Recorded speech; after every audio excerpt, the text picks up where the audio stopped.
こは僕が思うものをまず表現して、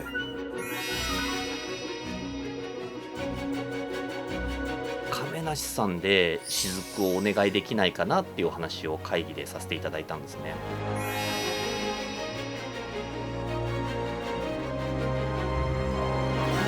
深みにはまりそうですね、この声優アニメーションのお仕事というのは。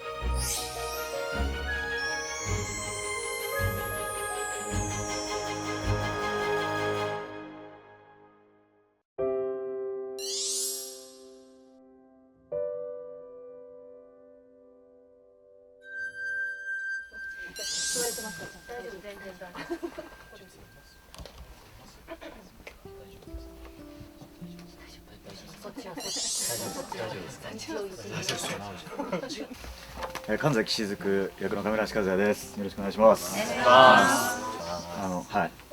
とにかく何もかも初めてでちょっと足引っ張らないように頑張りますんで、何かあればいろいろ教えてください。よろしくお願いします。お願いします。いやもう右も左も本当わからない状況なので、流れだなんだっていうの全くわからないので、今どうしていいかわかりません。本当ですか。不安でしょうがないです。全部で24話2クールあります。で、ただ原作が44巻ってとても膨大なので、会話劇でなかなか切れるとこもないですよね。まあ皆さんそれぞれ作られてると思うんで、一回それ聞かせてもらえればなと思うんですけど、神崎雫はなんか割と人懐っこいキャラクターというか、他のドラマは全部拝見させていただいてるんですけど、それも含めて亀梨さんにお願いしたっていうのも経緯としてあるので、亀梨さん考える雫を一回やっていただければなと思ってます。最初にこの神の雫の、原作を読ませていただいて、それでいろんなことを調べていった時に、実写化もされてるということでドラマを全部 DVD 買ってちょっと見てみたんですけど、でその上で見てるうちにだんだん僕の中でやっぱり雫が亀梨さんになってきていて、それで声優さんをどういうふうに決めていきましょうかってなった時に、僕亀梨さんで雫をお願いできないかなっていうお話を会議でさせていただいたんですね。でみんなってなって、声優さんじゃないんですかというか、ちょっとざわざわっとなったんですけど、亀梨さんだったらうまくはまる気がしますと。ただアニメにあんまり出られ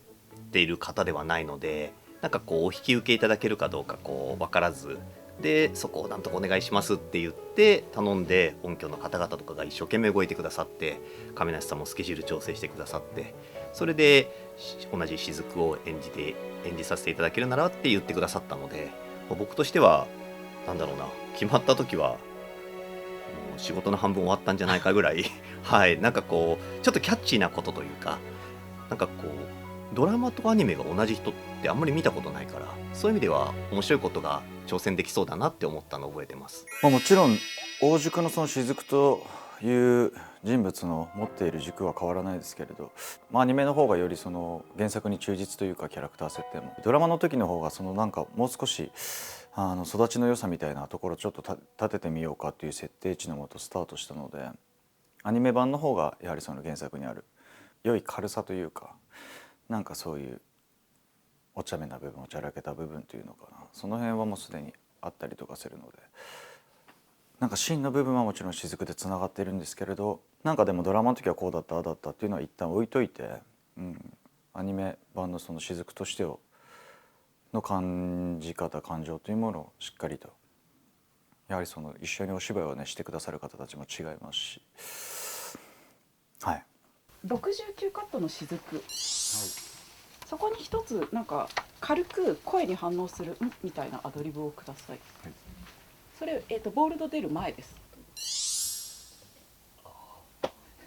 うっすら平面のアニメってそういう細かい芝居がやっぱ絵だとつけきれなくて、だから細かい日常生活でこんなのやんないだろうみたいなアドリブを大量に取ります。声の出し方、特に息遣いとかはやっぱ実写でとかはやらないので、その辺は探り探りでありますけれど、なんとかやらせて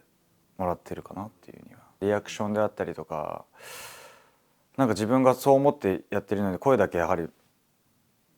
乗ってるとなかなかそれが思うように伝わってなかったりとか、その辺はもう一つ一つ丁寧にダメなものはダメとして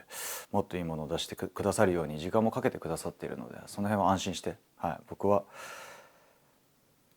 思うものをまず表現してというところで、立たせてもらってます。アバンから A パートテストです。お願いします。移動？ああ、新設のワイン事業部だ。親父の差し金っすか？バカ言うな。ただな、あの父親に育てられたお前がワインのことはど素人だなんて上のやつらには信じられんよ。俺には俺の生き方がありますから。まあどっちにしろお前に営業は向いてないな。ワイン事業部への移動は保護にしてもらうから希望の部署提出しとけよ。追い出さないでくださいよ、営業部。どうなってるんだこの店は。申し訳ございません。ですが部署ね、いえダメージワインでもございませんし。だったらどうしてこんなに渋くて酸っぱいんだ。失礼します。ど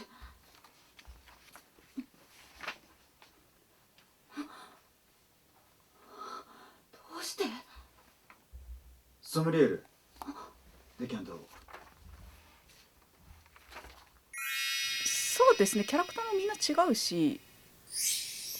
ゃんとみんなで会話してくれてたので、そこはもう単純に面白かったなっていう感想ですね。で今回のアニメは多分どれよりもその原作に近い形というか、原作のその年代もそうですしキャラクターとか設定も踏襲してるので、だからもう素直に原作を読んで、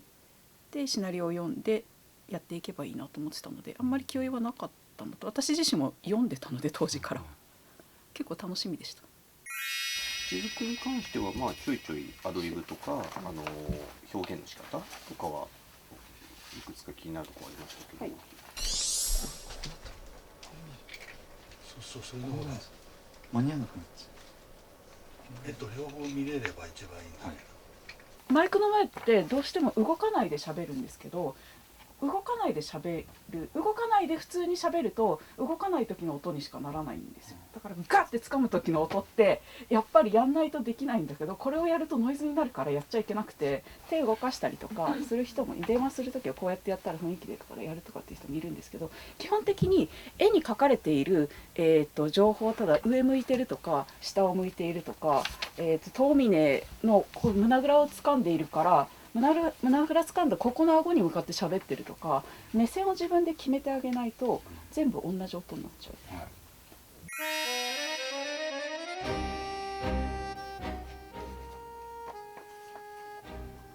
遺言状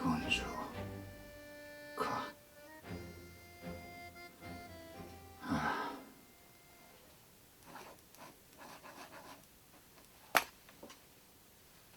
なんすか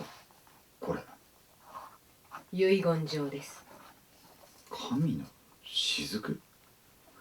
親父の身寄りは俺一人だってのに、どうせワインのご託だら。ご託ですか？ん？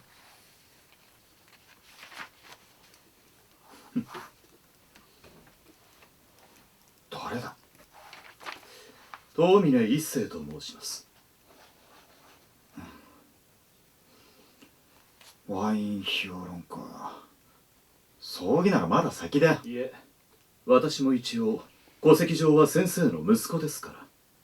は？一番最初はやっぱ戸惑われてて、台本の持ち方がみんなと違ってたりとか、あと絵がもうとにかく早いので会話劇でガンガン会話進んじゃうので、なかなか合わせるのが大変そうでしたけど、慣れるのがすごい早くてびっくりしました。本当にまず全てでした。やはりその勝手も全部初めての経験ですし、もう本当最初は見よう見まねであったりしますし、ことお芝居の感情のつけ方というかの方向性もやはりね、どうしてもこう自分の体を使ってた部分でっていうことをずっと作業として多くやってきたので、そういった意味ではマイクの前でしかも決まった尺の中で気持ちを作っていくっていうのは、未だにね苦労する部分はありますけれど、でも本当にキャストの皆さんたちのサポートとチームワーク、スタッフの皆さんも含めての支えてもらって楽しませてもらっているなという、この辺がまた一つ今回この雫というキャラクターですごくリンクしてくるところもあったりするので、ただ皆さんおっしゃるんですけど、一本の作品の中でのセリフ量圧倒的多い作品だで、難しい普段言わないような言葉もたくさん出てくるので、その辺はプロフェッショナルな方たちも一緒に苦戦してくれてるので、そこは安心しました。はい、普通の声優さんと全然変わらない扱いをしちゃったので良かったのか悪かったのかですけど、マイク前でのお芝居とか、その体を動かさないでやるってすごい特殊な芝居だと思うんですけど、台本片手に持ってとか、そういうところはすごい静かなスタジオで喋ってるけど実は賑やかな街の中ですよとか、距離感がもうちょっと遠くですよとか、そういう説明をしたんですけど、あとは他の声優さんと変わらないような、ここはこうだからっていう説明をしてったりとか、もう全然特別扱いしなくてでもついてきてくれてよかったなと思ってます。神崎雫は偉大なる父神崎豊の息子であって、これまではその父に背いてなかなかワインの世界というものに踏み込んでいなかったんですけれど、父の死をきっかけに、このワインという世界の扉を開けて、父の遺言とともに、己を知る旅、父を知る旅、キャラクター自身は本当に純粋で伸びしろしかないなっていうでも人柄としては非常に僕も好感持てますし、演じさせてもらっていてすごく可愛らしいなという、純粋ピュアで、はい、毎は、学びも非常にありますし、やっぱりどうしても序盤はお芝居するのに感情で首がすごい動いてしまったりとかもそうですし、リアクションとかもどこまで入れていいのかななんていうところも含めてもそうですし、でも横田さんも本当にメリハリはっきりと言ってくださるんで、その辺は信じて身を委ねられる環境を作ってくださっているので、はい、どうなんですかね、もちろん当初よりはね勝手であったりとかありますけど、かといって毎は同じストーリーをやってるわけではなかったりしますし、やっぱエピソードによって進むにあたって雫のね成長も変わってきますから、ずっと同じ作業をやっているっていう感覚ではないので、この辺りは微調整しながら幼少期の雫を演じさせてもらうことがあったんですけど、一応オーディションがあって受かったんでよかったです。はい、いや、なんかアニメのアフレコ初めてだというふうに亀梨さんもお話しされてたんですけど、それこそ一番最初のテストの時はなんかやっぱり普段ねドラマの撮影とは違ってマイクの前で立ったままお芝居されるっていうのはやっぱ違和感がおありだったかなというふうに見受けしたんですけど、もうインプットとアウトプットのその反応の良さがものすごくて、B パート後半のテストあたりからものすごく自由に表現してらっしゃったのが印象的で、ものすごい人だなぁと勝手にちょっと驚いちゃったのと同時に、尊敬する気持ちでいっぱいですね。素敵な役者さんだなと思いました。はい。本当最初初めてで台本どうやって持つんだろうっていうところからスタートされてたんですけど、もう全然 B パート終わる頃にはこのたくさんの声優たちの中にかなり馴染んでいてびっくりしてしまいました。すごいと思って、やっぱこのいろんなところをくぐり抜けてきた方は違うなと、スーパースターなんだなって思ってもうなんだかもう、あとすごく亀梨さんフランクに私たちとお話ししてくださってたので、もうこの神の雫のアフレコを通してみんなでチーム感でやっていけたらいいなと思います。はい、いや僕はすごい緊張してたんですよ。でちゃんと「おはようございます」って初めての場所ですし、新入生みたいな感じでいたんですけど、皆さんからの目線で言うともういやめっちゃスターだったみたいな、ザスみたいな、堂々としててみたいな、いやもうずっとこうやってちまちましてたのに、だから面白いなと思って、自分はねもうほんとギリギリまで原作の阿木先生とねメールやり取りとかさせてもらうぐらいの大丈夫かなどうかなみたいな、こうやってやるんだってやってたのに、初めてとは思えないぐらいやっぱスターはってこう若干いじってんじゃないかなっていうぐらい。でも序盤から結構本当に皆さんフランクに話しかけてくださったりとか、特にねタクさんと内田さんは真矢さんはね近しい役的にも絡みも多いですし、すごくやりやすい環境でやらせてもらえてるなというか、すごくありがたいです。はい、ご本人が最初初めてなのでちょっと皆さんにご迷惑をおかけしないようにってご挨拶でおっしゃってたんですけど、全然そんな感じはなかったですし、ただやっぱりアドリブというか、絵だとこう分かりづらい、演技だとちょっとした顔の表情の変化とかで汲み取れるようなところが絵だと止まってたりするので、そういった時に息遣いであるとかアドリブが必要になるんですけど、そういうのは初めてだったと思うんで、音響監督の方からいくつかこういう風にしてみたらっていう指示が飛んでたんですけど、驚いたのはなんかこう組み入れるスピードが速いというか、なんかこうトライアンドエラーじゃないですけど、いろんなこと試されてるっていうところがすごく伝わってきたので、なんかこうすごいスピードでなんていうんですかね、汲み取っていただいてるというか、なんかこう挑戦していただいてるなっていう印象でした。はい。それにしても神の雫か、すごい遺言。神崎先生が所有されていたワインの総額は市場価格でおよそ120億円。二度と手に入らない貴重なワインも多くあり、そのコレクションは世界中のコレクターの垂涎の的だ。親父の財産が目的かよ。勘違いしてもらっては困るな。養子縁組の話は神崎先生から持ちかけられたものだ。その遺言状には先生の言葉で先生が選ばれた12本の偉大なるワインと、その頂点に立つ幻の1本、神の雫と呼ばれるワインが描き出されています。それらが誰の作った何という名称のワインで何年に作られたものなのか、期限までに言い当てることができた者に遺産のすべてを譲り渡すと。何考えてるんだよ、馬鹿げてる。先生は君がワインに関心を示さなかったことを気に病んでいらしたのでしょう。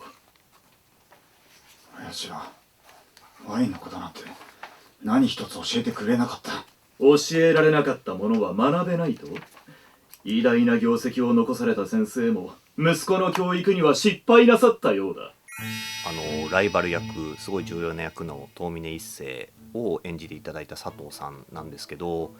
ワインを飲んだ時に自分の世界にこうトリップするんですけど、そこでのおおっていう表現が、そこがすごく重要であるというのをお伝えして、何度も挑戦していただいたんですけど、ワインを飲んだことおーという簡単のシーンがあるんですけど、何ですかね、こ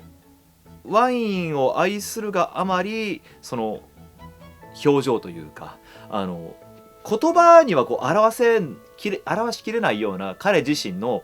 なんていうんですかね、感動をどう表現したらいいものかみたいなものはこうああかなこうかなと手探りの状態ではあるんですけど、2枚目だけど狂気じみてるという、その彼にとっては真面目にやってるけど他者から見ると相当やばいっていう感じがすごく声で表現されていたので素晴らしいなって思いました。テストの時かな、西園寺社長役のですね渡辺美沙さんがクスクスと笑ってくださってたので、あ、これでいいんだなって思いました。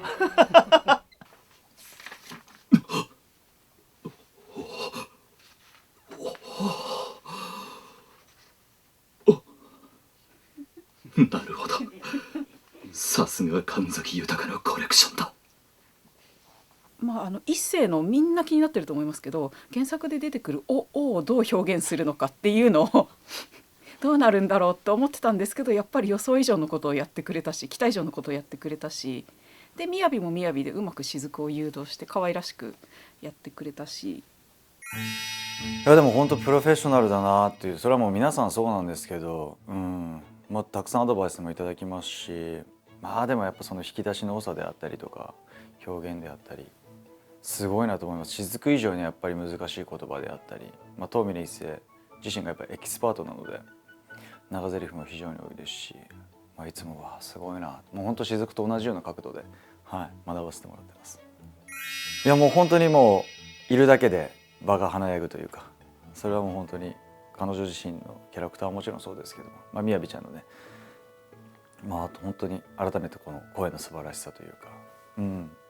いつもだからこうアニメーションの中にいる気分になります、内田さんとお話してると。やりやすかったです。で亀梨さんも初めてってことでいろんなアドバイスをしてくださってたんですけど、それを聞いててなんかいいなって、なんかアフレコの現場ってそういう感じだよねっていうのをなんか初心を思い出すようなところもあって、なんかピシッとするところと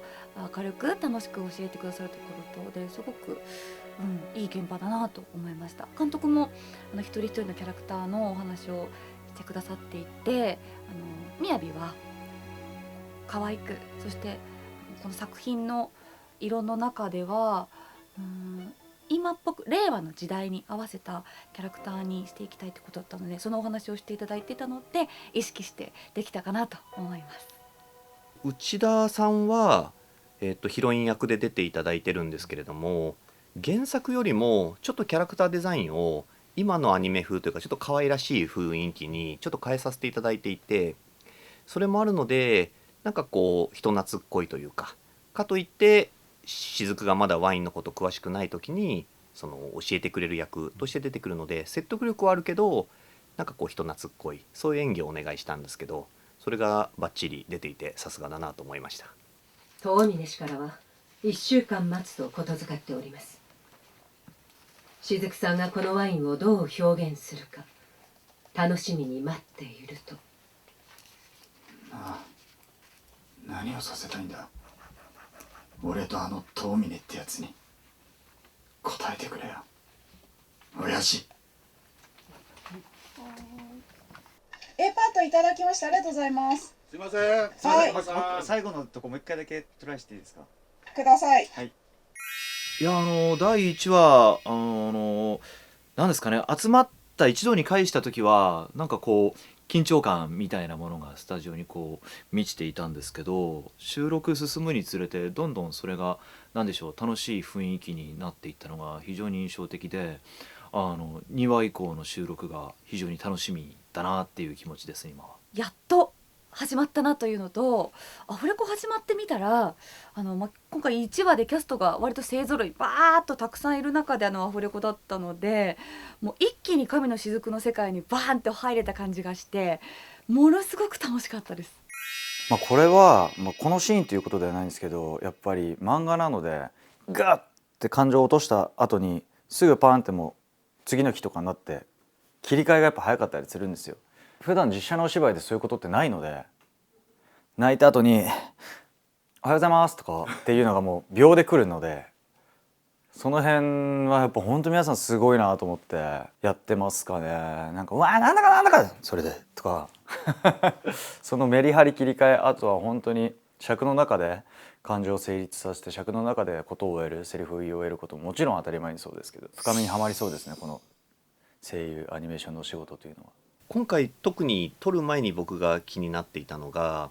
主演が亀梨さんって普段役者さんをされたりとかの方なので、声優さんとやっぱちょっと発声の仕方が違うんじゃないかなと思って、その2つの職業の方々が入り混じった時になんか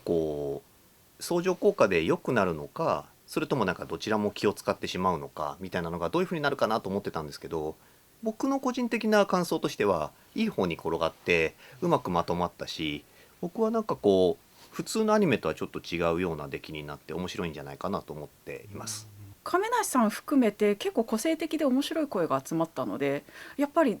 で予想してたよりっていうか、すごい個性的でいい賑やかな現場になって、キャラクターもいろんな声がついて面白くなったなと思ってます。今回の作品って普通のアニメよりちょっとアートにしたいと思ってまして、なのでワインのことをこれから知りたい人も見てもらえると思いますし、さらにワインを大好きっていう人も見て楽しんでもらえますし、さらにそのワインっていうものの味の解釈とか香りの解釈をすごく原作が面白く描いてくださってるんですけど、それをじゃあ音楽とか視覚で補った時にどんな感じになるか、ちょっと分かりやすく言うと、ワインって味覚と香りですよね。なので味と香りで表現されるものだと思うんですけど、アニメだと味も香りもしないので、それを視覚と聴覚でどう補うかっていうのを考えた時に、やっぱりその音楽と映像のシンクロだったりとか、映像のちょっと芸術的な表現だったりとか、絵画調のアート寄りの表現だったりとか、そういうのを織り交ぜつつ、ちょっと高尚な感じに見える、なんかこう大人のアニメになればいいなと思ってるので、そういったところも役者さんの演技とともに楽しんでいただけたら嬉しいなと思ってます。いろんな世代の人に見ていただける作品になるなと思っているのと、割とその年齢層もキャラクターの年齢層も上目なので、物語としてもどっしりした見応えのあるものになると思います。彼女がワインを割ってしまったのは、元はといえば俺が彼女に面倒なことを頼んでしまったからです。今夜の商談に必要なワインは俺が全力で探し出します。太陽ビール営業部の、いえ、今度新設されるワイン事業部の神崎雫です。いただきました。はい、ありがとうございます。皆さんお疲れ様でした。お疲れ様でした。お疲れ様でした。お疲れ様でした。お疲れ様でした。最後神崎雫大丈夫でした？大丈夫です。お疲れ様でした。お疲れ様でした。お疲れ様でした。たった今1話の収録が終わりました。で、とても面白いものに仕上がると思います。仕上がっています。で、この先もいろんなキャラクターが出てきたりとか、音楽とかそれから効果音とか、魅力的なものが入ってきて、どんどん面白く仕上がっていくと思いますので、ぜひご期待ください。神の雫、今一生懸命作ってるんですけれども、いやちょっと今から考えると少し20年ぐらい前を設定して、いろんなその当時のことを描きながらも、ワインというものの美しさ、素晴らしさみたいなことを表現した素晴らしい作品を作っております。なのでぜひ皆さんにはですね、見ていただいて、ワインを実際に楽しんでもらって、それで作品自体も楽しんで、とても素敵な時間を僕自身も送り届けられたらなと思っております。ぜひ楽しみに見てみてください。もうこのお話は本当にこう、主役はもちろんワインなんですけれども、ワインを通じて人間の成長、人間の関わり方、なんかすごく壮大なストーリーとなっております。見るだけで心がパーッと華やぐようなシーンもあったりしますし、改めてこう、ワインの魅力というものも非常に感じていただける作品になっていると思います。これまでね、ワインが飲めないという方も楽しんでもらえるような、何かつながりっていいな。それは人であったり物であったり場所であったり、なんかそういったところも非常に僕も感じながら作品に参加させていただいておりますので、ぜひですね、この神の雫の世界に浸っていただいて、一緒にいろいろな旅ができたら嬉しいなと思います。